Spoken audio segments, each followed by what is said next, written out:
Hey everyone, it's me Nowrin. Welcome to our new vlog video. আজকে সকালে ঘুম থেকে উঠতেই পারিনি, কল আসছে যে আজকে আমার ননদিনীরা আমাদের বাসায় ঘুরতে আসবে। আমার তো টেনশনে পড়ে গেছি। এখন বাজে 11টা আর ওরা আসবে হচ্ছে 3টা বেজে যাবে এরকম। এখন মাসের 30 তারিখ, আজকে বাসার মধ্যে একদমই কোনো বাজার নেই। এখন বাজার করব কখন আর রান্না করব কখন, আর ওরা তো চলে আসবে, খেতে তো দিতে হবে। আর ফার্স্ট টাইম ওরা আমাদের বাসায় আসবে, এই জন্য আরও বেশি টেনশন হচ্ছিল। তো ঘুম থেকে উঠে কোনোভাবে ফ্রেশ হয়ে বাজারে চলে গেছিলাম তোমাদের ভাইয়াকে নিয়ে। তারপর প্রথমেই আমরা আলু পেঁয়াজের দোকানে যে ওখান থেকে পেঁয়াজ রসুন আলু এগুলা কিনে নেই। আর হচ্ছে মাসের বাজারও একবারে করে ফেলবো, যেহেতু বাজার করতেই হবে। আর হচ্ছে আমরা তা একবারে সব বাজার করে ফেলি।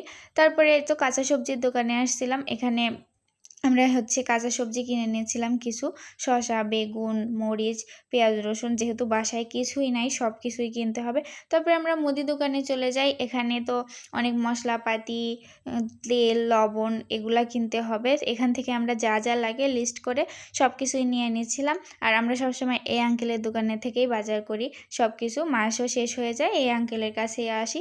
এই জন্য এই আঙ্কেল জানে আমরা কী কী কতটুকু নেব। প্রতি মাসে প্রায় একই ওজন একইভাবে নেওয়া হয়, অনেক দিন ধরে এখান থেকে বাজার নেই, যার কারণে আঙ্কেলকে আর সেভাবে বলতে হয় না যে এটা এতটুক দেন ওটা অতটুক দেন। আঙ্কেল অনেক পরিচিত হয়ে গেছে, আঙ্কেল এমনিতেই বুঝে যায়।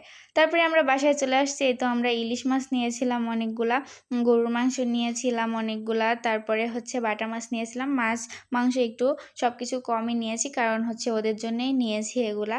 ওরা চলে গেলে আবার আমরা মাছ মাংস কিনে নিয়ে আসবো, আর এমনি বাজার করেছি সবগুলা।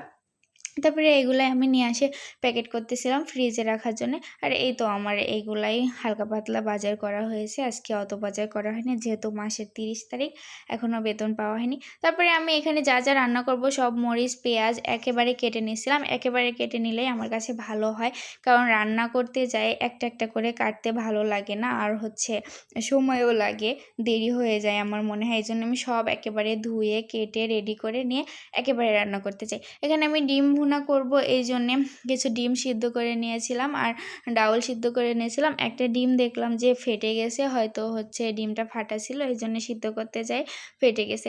তারপরে এখানে আমি যা যা লাগে তেল লবণ দিয়ে একেবারে কষাই নিচ্ছিলাম। অনেক তাড়াহুড়া করতেছি, কারণ ওরা যখন তখন চলে আসবে আর আমার তাড়াতাড়ি করতে হবে। কেউ মেহমান আসলে তাদের রেখে কথাবার্তা না বলে রান্না করাটা কেমন জানি দেখা যায়, এই জন্য আমি আগে আগে সব কিছু রান্না করে রাখার চেষ্টা করতেছিলাম। আর যেহেতু জার্নি করে দূর থেকে আসবে, সেহেতু তো হচ্ছে ওরা টায়ার্ড হয়ে যাবে, ওদের ক্ষুধা লেগে যাবে, এই জন্যে আরও তাড়াতাড়ি করতেছিলাম। যত তাড়াতাড়ি সম্ভব সব মশলা ব্লেন্ডারে ব্লেন্ড করে নিয়েছি, কিছু হাতে বাটি নাই, যত সহজ শর্টকাটে করা যায়। আর আজকে বেশি কিছু রান্না করতে পারবো না যদিও, কারণ হচ্ছে ওরা চলে আসবে, কালকে তো থাকবে, কালকে অনেক কিছু রান্না করে খাওয়াবে, আজকে যতটুকু সম্ভব করেছি। তারপরে এখানে আমার ডাউল হয়ে গেছে, এখানে আমি গরুর মাংস প্রেশার কুকারে মাখাই দিব, এই জন্যে প্রেশার কুকারে একদম ধুয়ে টুয়ে যা যা লাগে সব কিছু দিয়ে দিয়েছিলাম, মাখায় একদম প্রেশার কুকারেই রান্না করে ফেলবো।